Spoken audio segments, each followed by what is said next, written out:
behind the scenes, it was a small group of people that were doing everything. Welcome back to the GTM podcast. It's your host, Scott Barker. I want to know how this insane growth actually happened.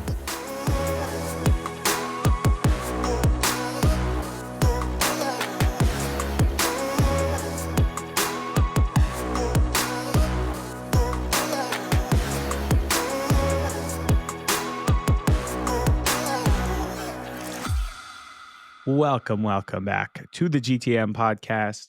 Scott Barker here. Thank you, as always, for rocking with us.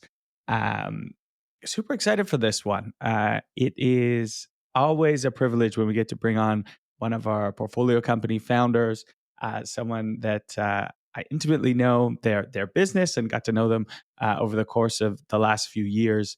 It should be a special one. I'm joined by Leena Joshi, the CEO of CloseFactor. Leena, welcome.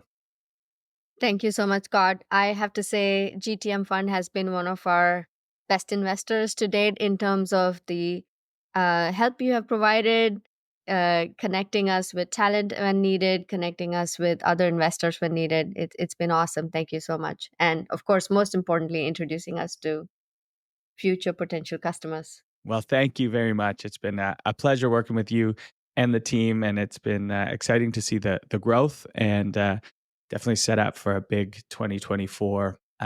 Really quickly, for the listeners, as I mentioned, so Leena is the co-founder and CEO of CloseFactor. If you're not familiar with CloseFactor, I would strongly suggest you check them out.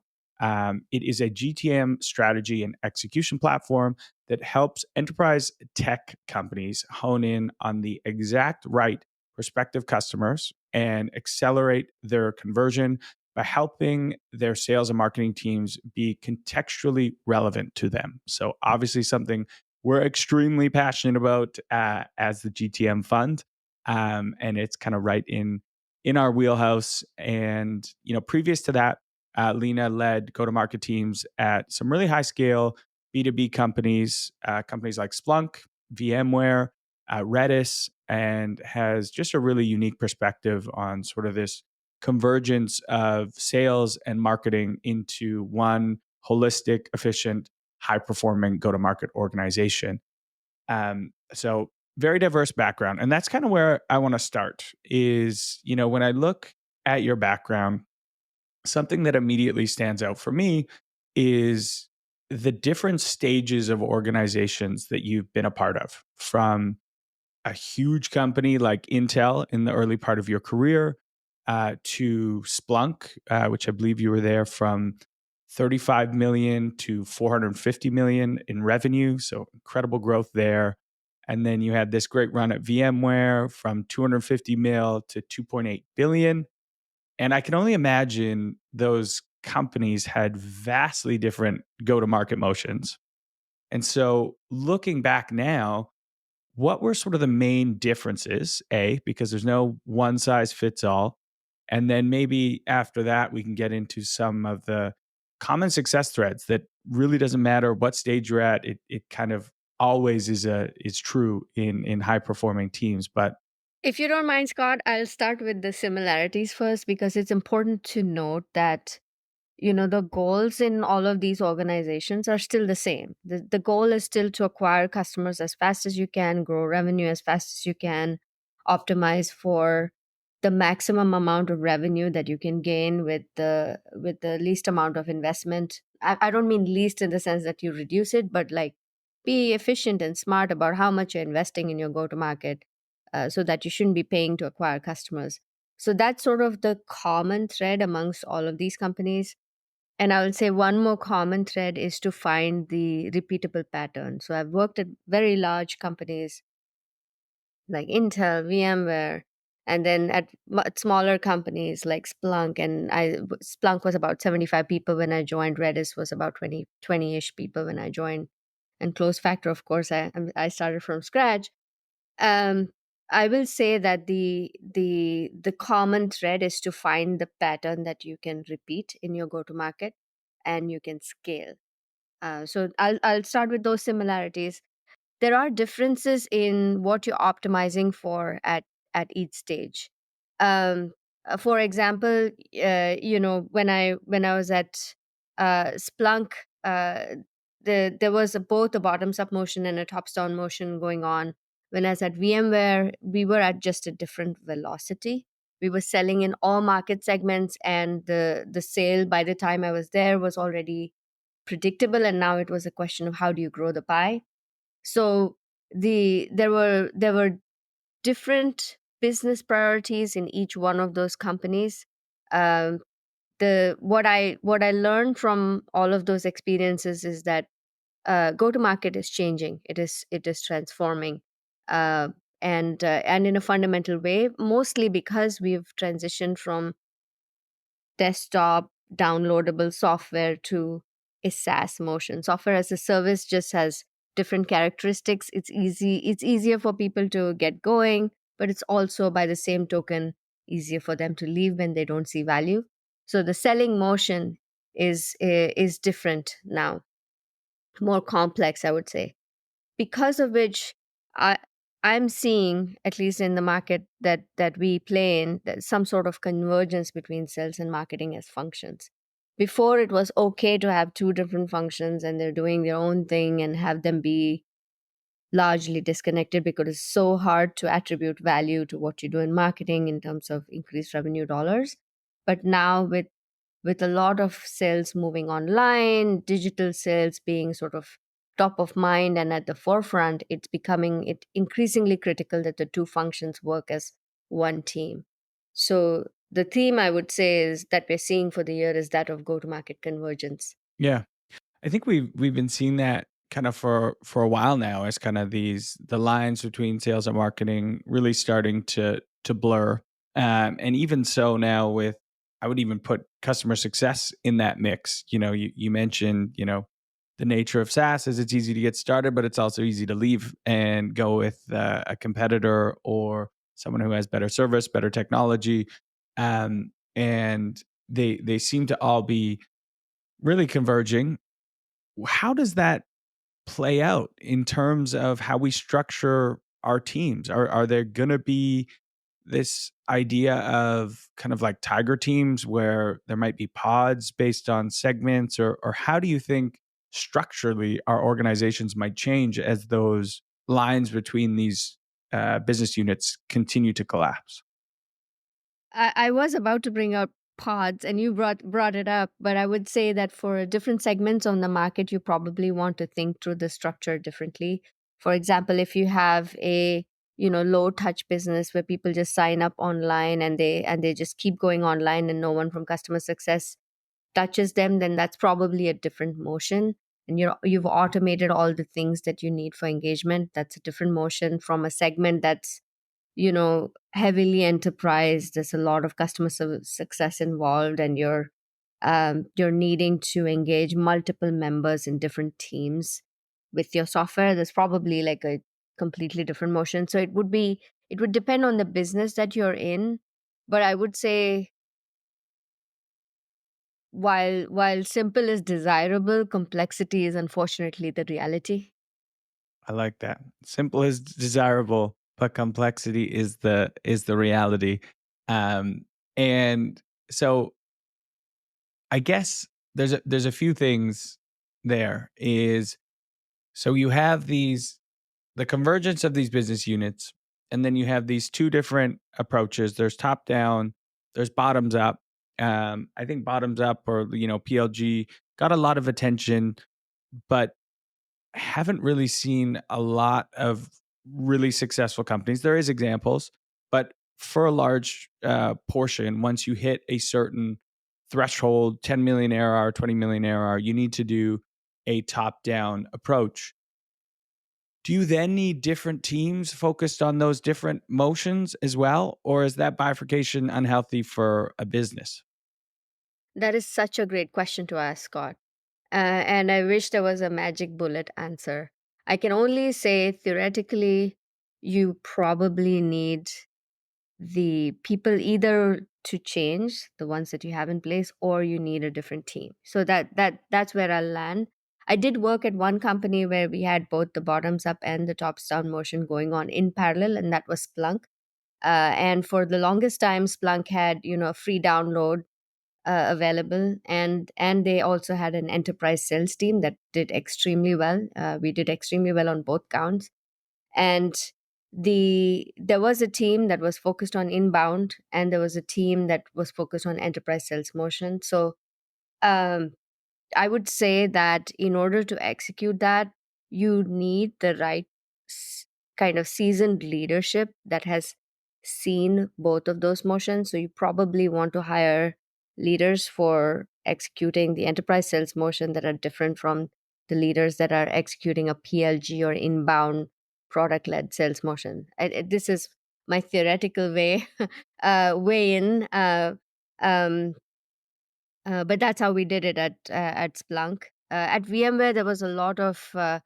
By the time I was there was just a lot of both bottoms up and tops down interest in the technology because of the tremendous cost savings it provided at the time. It was just a different way of thinking about provisioning servers and things like that. So it was just at a more mature in their life cycle. That makes sense. Okay, so there's theory, and then there is, the actual reality. And I would love to hear how this sort of vast array of different motions that you've experienced, bottoms up, top down, all of these different motions, how did that shape how you were approaching go to market in reality today at CloseFactor?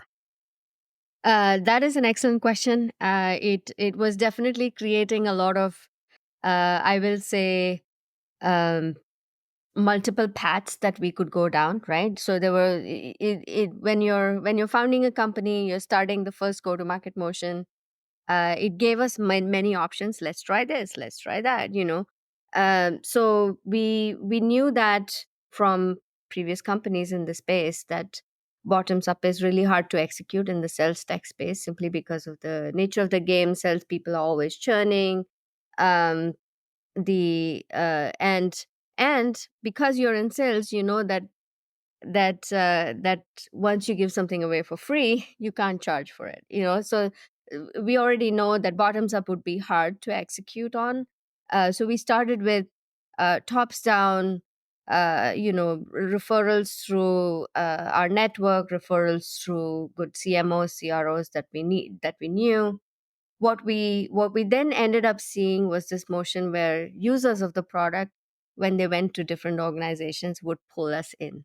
So there we started seeing the value of building longer lasting relationships with our customers, because then that meant that we would acquire new customers that way. And I would say, like, in the first couple of years of us being in business, more than 50% of the new customers that we acquired were because of existing users of the product that moved to other companies. They had gotten a taste of what was possible. They no longer wanted to do things manually. Like, I need this again. So that's how we came into the picture. Yeah. I mean, that's a strong testament to the power of obviously the technology and the problems that you're solving. Walk me through how that motion looked in reality. So, did you track them in some way? I know there's like tools like user gems and these different ones that might highlight this. Um, how did you make sure that when someone jumped, you maintain that relationship and got them on a new contract? Or were they coming inbound to you? How did that work? Yeah, good question. So first of all, we can track our own users in our product even when they change jobs. So we know that they were previous users. In the initial days, they were coming inbound. And once we saw that was a motion, then we were like, okay, we can do this outbound also, right? Like, we can track our own users that are moving to different jobs within CloseFactor, and we can use that to generate leads for ourselves. So we basically used a combination of both inbound and outbound to build that motion. It's such a strong motion. One question I had was sometimes when you do kind of call it founder led sales or referral led sales, you use your network. You can get pulled in a lot of these different directions, because your network might be in a lot of different, industries.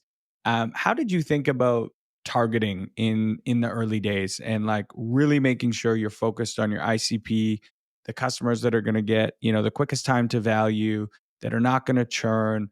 How was that sort of dance in the early days?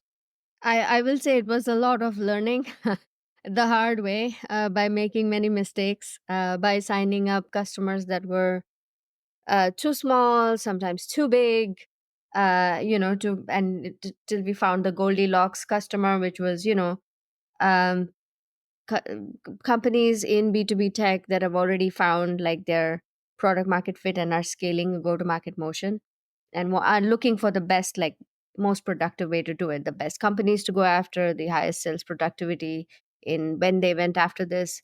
And it took a lot of learning, making a lot of mistakes to get there. But once we were inspecting sort of our customer base every week, every month, thinking about it all the time, like are we doing the right thing when we sign on this customer and that customer.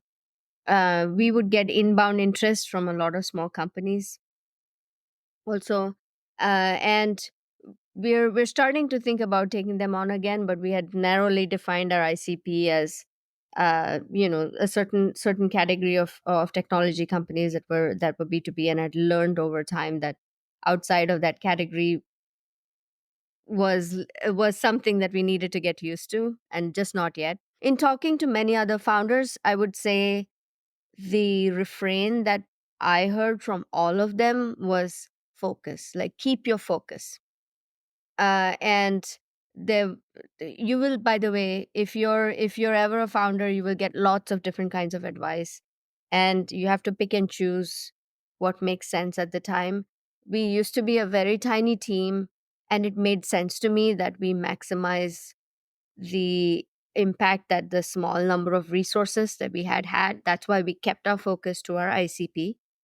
um, Now, as we have a few more resources, it makes us bolder in terms of experimenting, in terms of going outside our ICP and trying out different things. But in the early days, keeping that focus was important to us. It was something we revisited on a daily, weekly basis. I can resonate with the idea that there's lots of advice coming at you from all different angles. VC firms, like your customers are giving you feedback, your team is giving you feedback, and you need to pick and choose where you're going to kind of place bets. And I guess it must be really, really difficult to maintain that level of focus when you're staring at the down the barrel of a big quarterly number, and you have these small customers that might be coming in, or a really large one. For sales professionals that are listening to this, or CEOs, founders that are listening to this, how did you get comfortable disqualifying people out, or essentially turning down short-term revenue to make sure that your team stays focused? I'll answer that with, it took a lot of meditation on my part to let things go. That's the truest answer we've heard on this in a long time. I love that. I love that. Stillness, meditation. I love it. It was difficult. I will say it was difficult because our product can be super useful to the early stage customers that are even just figuring out, hey, what size is my market? How should I plan for like the right size sales team? And as a founder, you always want to help people get there. So it was extremely hard to resist that temptation and say that, we are a small team, we have limited number of resources, and we are going after a particular type of customer. So unfortunately, it will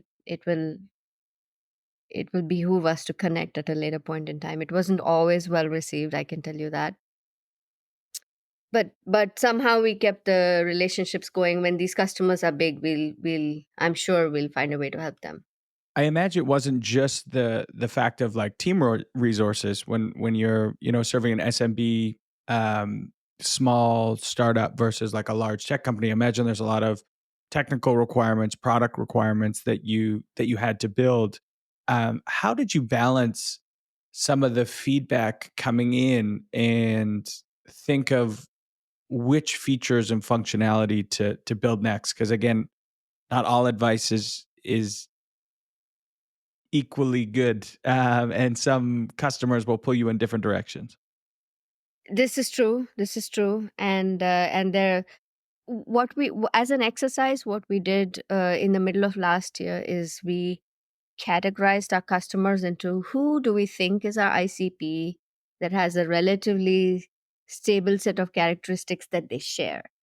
And then we used those customers' specific feedback to drive our roadmap. And it did take some relationship management on our side, and it did take some prioritization on our side. It wasn't that we didn't do anything at all for all the other customers, but we sort of kept the North Star as the ones that fit our ICP, and we built features around them. If that helps, it isn't as if we ignored everybody else. That feedback was completely valid, but we used it more as a prioritization mechanism. Is it just one customer asking for this? Is it just two people that are asking for this? Which persona is asking for this? So we used sort of both the persona, the type of customer they were, the scale that they were at, and we had customers that shared specific categories just fitting into one bucket, and that was how we made our decisions. I think that's super valuable advice, and that requires product and marketing being sort of in lockstep, because as your personas evolve, your ICP evolves, that needs to flow into the product organization to make sure that they're making informed decisions and prioritizing those features and functionality that are specifically coming from your ICP, which I think is great advice for any product leaders or marketing leaders that are listening to this. I want to quickly switch gears, because we talked about advice is kind of a dime a dozen. A lot of people have opinions on things, and that's part of the reason we like to speak through stories on this podcast, because people can draw their own learnings from stories. And I guess I'll just open it up. And I would love to hear one of the more impactful stories that you've gone through out of this, really incredible career spanning multiple very, very successful tech companies. Yeah, great question. And I'll say that the one story that I'd love to share with whoever's listening is the one about the beginner's mind. And I'll share it from my own experience. I was new to a team.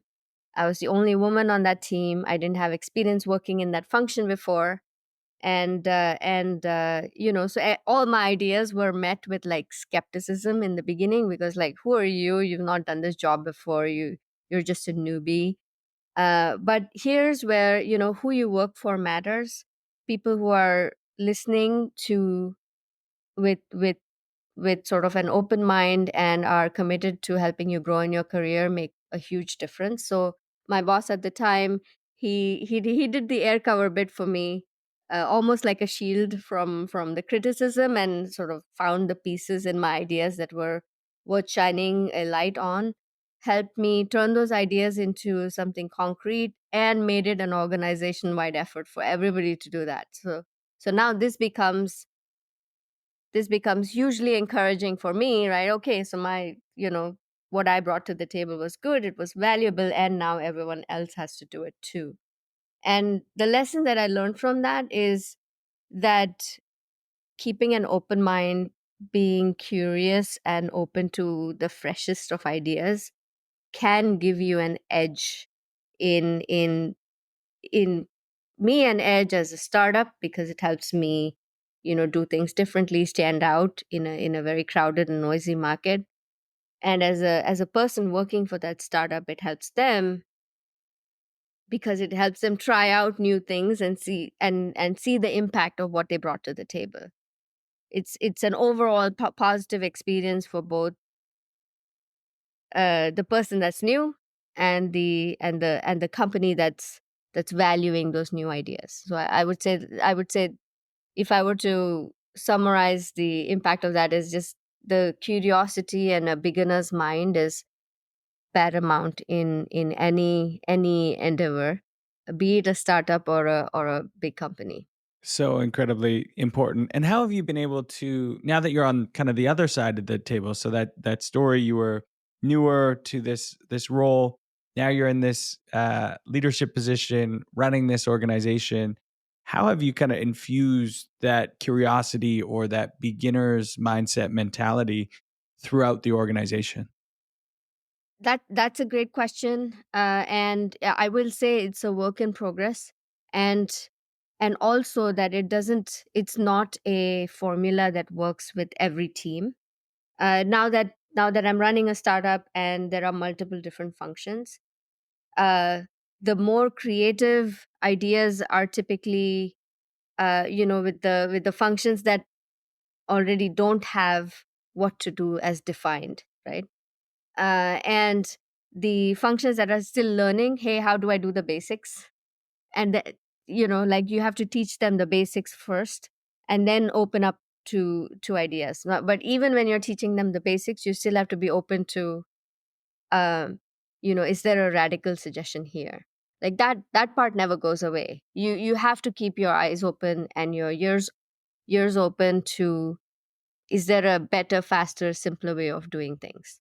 To your point, I've always kind of ascribed to this idea where you have to nail a process first, and then once you kind of understand the process and have built the process and mastered it to some degree, then you can layer on this experimentation or this kind of you know uh, trying new things. But it is important to make sure that, as you mentioned, that you are nailing the basics of the function first.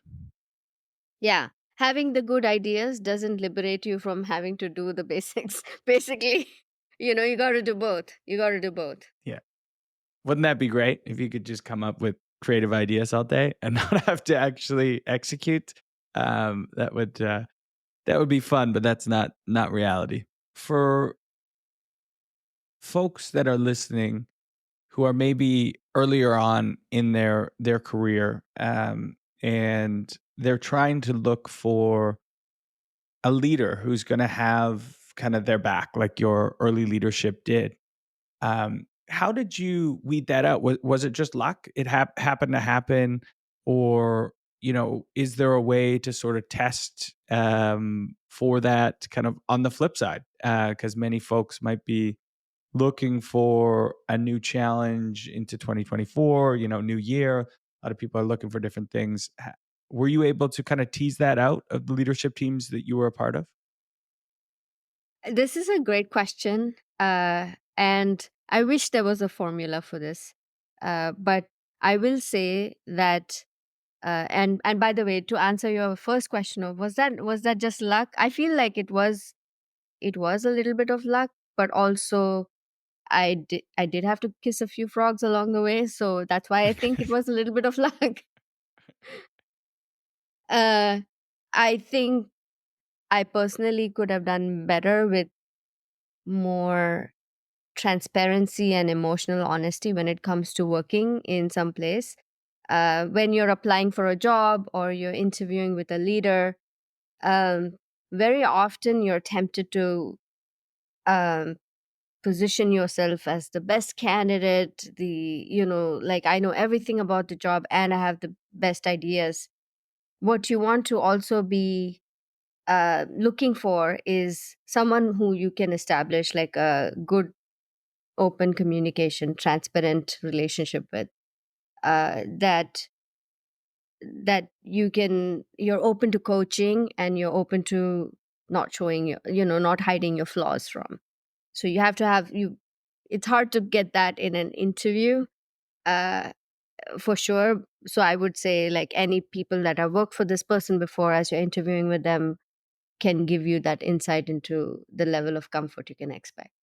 I think that's big. It is a fine balance between being overly transparent and wanting to present yourself in the best light, in the interview process. But I think the tactic there of uh, kind of interviewing on your own time some people that have worked with this leader in the past to see if they might be someone that you could have that open dialogue with, I think is a great kind of best practice, and then also shows that you're doing your homework and everything gets back channeled. So it probably positions you as setting yourself up to get that role as well. Um, Well, that's great, and thanks for kind of sharing that story. I do want to get to a founder question, and we get some great founder questions that come in. And I thought this one was super relevant. And we actually talked about it a little bit in our first section of this podcast. But this was one of our founders says, our investors are encouraging us to build out a top-down sales strategy, but bottoms up has been working for us to date. I'm worried that implementing a new motion is going to distract our team. Do you think it's possible to do both really well? Would love to get your thoughts. And this is an early stage founder, so it's not a. You mentioned, some of the larger organizations that you were part of had both. What would you say to maybe early stage founders who are thinking of layering on another motion? It is a tough question. And you're right. We did talk about it. Tops down and bottoms up sales motion is possible. It was happening even in the early days of Splunk. I will say that there was a good amount of inbound that came in. Some things to keep in mind are the messaging for the people that come in inbound versus the people that you're approaching outbound. It's not going to be the same, right? Because your inbound messaging is focused on solving some specific pain for which that person is going to do XYZ things themselves. But when you're going outbound, now you have to learn an entirely new set of things about building champions, finding the pain points that your product is addressing, showing a proof of value, maybe, which is an entirely different motion. So the messaging is going to be different. What the reps will say to different people is also going to change depending on whether it's inbound or outbound. So my advice or my answer to this question would be to, even if you're building a tops down strategy, is to start small and to experiment before throwing fuel on the fire. Because I have heard stories of people just going tops down, building out an entire sales team, waiting for a year, and then knowing that it didn't go anywhere. It becomes a very, very expensive proposition to do that. This is not the environment to do that in, I would say. Totally agree. Don't try and kind of boil the ocean, maybe get one or two reps, and couldn't agree more on your piece about messaging. I remember, running outbound business development teams back early in my career, and we had certain reps on the team that would treat an inbound and an outbound demo like their follow-up was the same for both. And it would blow my mind. I'd look in our CRM and be like, you sent them this? Like, there's so much education that has to happen. Like, we just chased this outbound op for like 3 months. They finally agreed to a demo. We're just trying to triangulate the pain now. And like, you're already jumping to like a pricing conversation, and it would there was nothing more infuriating. But that's why it's important. At that time, we didn't have two different distinct motions. We were kind of treating them the same, and some reps were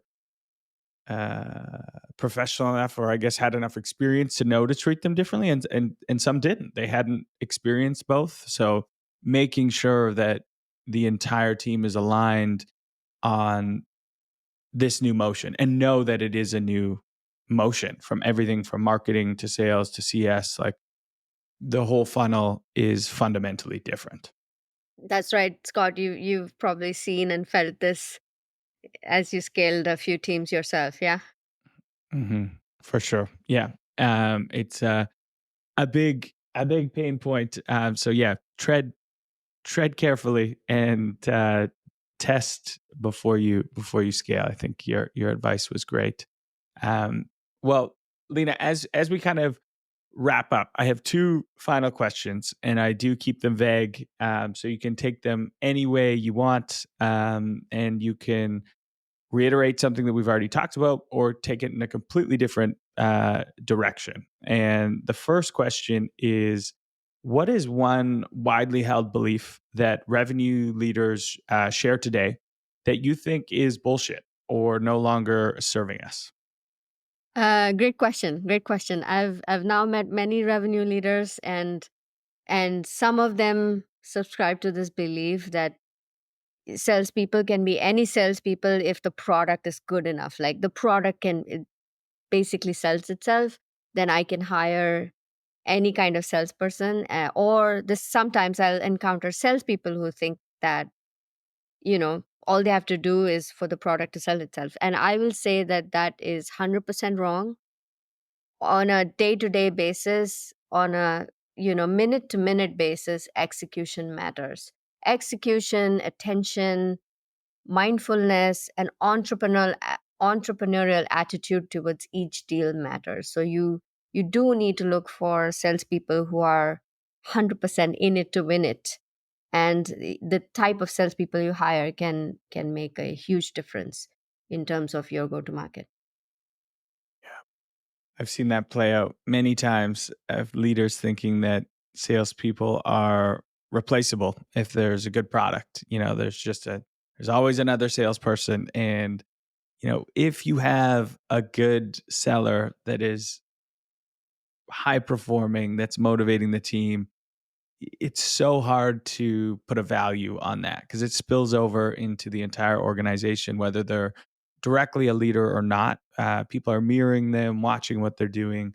I couldn't agree more. There's no product in the world, I think, that sells itself. It just doesn't happen. There's always someone behind the scenes, either working on the messaging or directly selling it. That's a big thing. And I think that's a great call out. Any other ones that you would highlight? I would say that also, you know, there's always a tussle in sales between long term thinking and short term thinking, short term orientation, and while it's a balance, um, it's really important to be thinking both about the short term and about the long term. You do need to show results in order to get that next quarter to play in, and you still need to also build pipeline so that when you get the next quarter to play in, you have something to show again. So I would say that balancing the long term versus short term is really important in sales. A lot of time we get very hyper focused on what is our current quarter and right now show me the results, which is 100% true. I will say I'm there with everybody, but like also keep in mind that there's going to be a next quarter and you need to plan for that as well. Yeah, and above and beyond just the next quarter, it's like you'll have a long career. You might go to a different company, but these relationships that you're building with these customers and these problems that you're solving, may be a customer 10 times over in the course of your career. So I think that's great advice.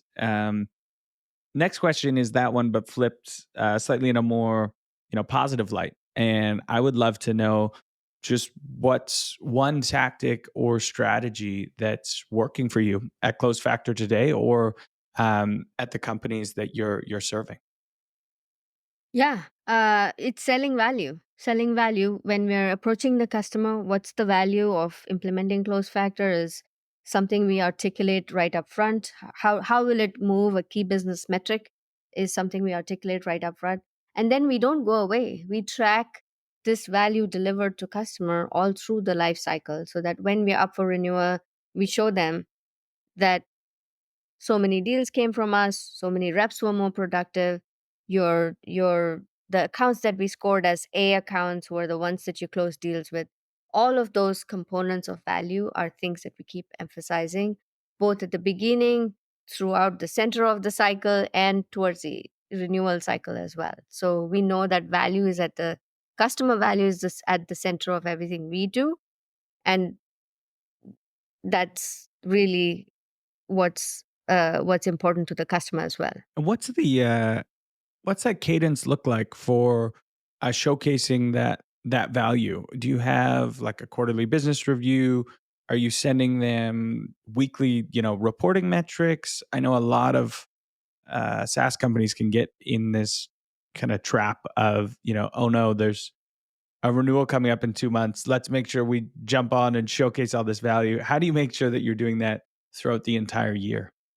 Good question. We did initially start with quarterly business metrics, but you know how sales teams are, they're constantly running, and you need to be able to um they don't have as much time to devote to an entire quarterly business review. So as much as we can showcase within the product, we do.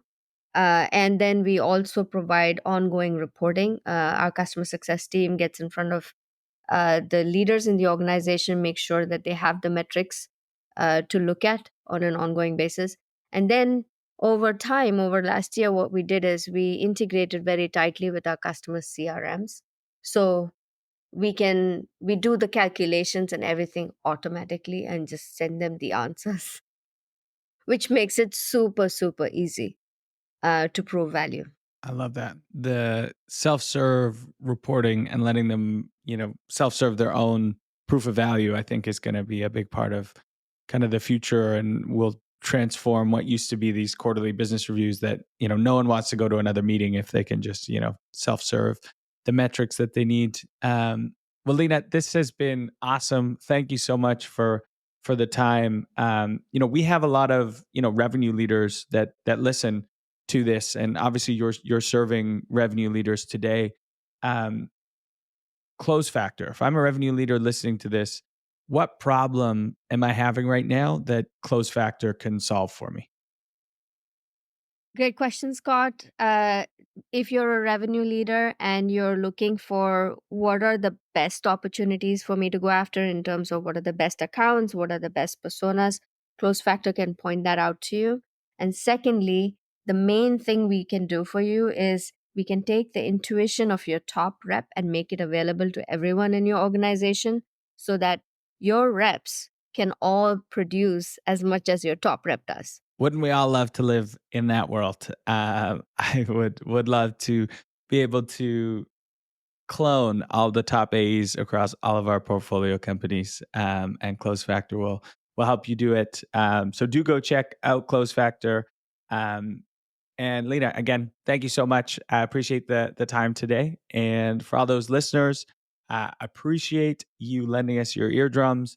And of course, I always say it, listening's one thing, executing is totally different. Try and take some of this advice, some of these stories, lessons, and apply them to your organization. And we'll see you next week.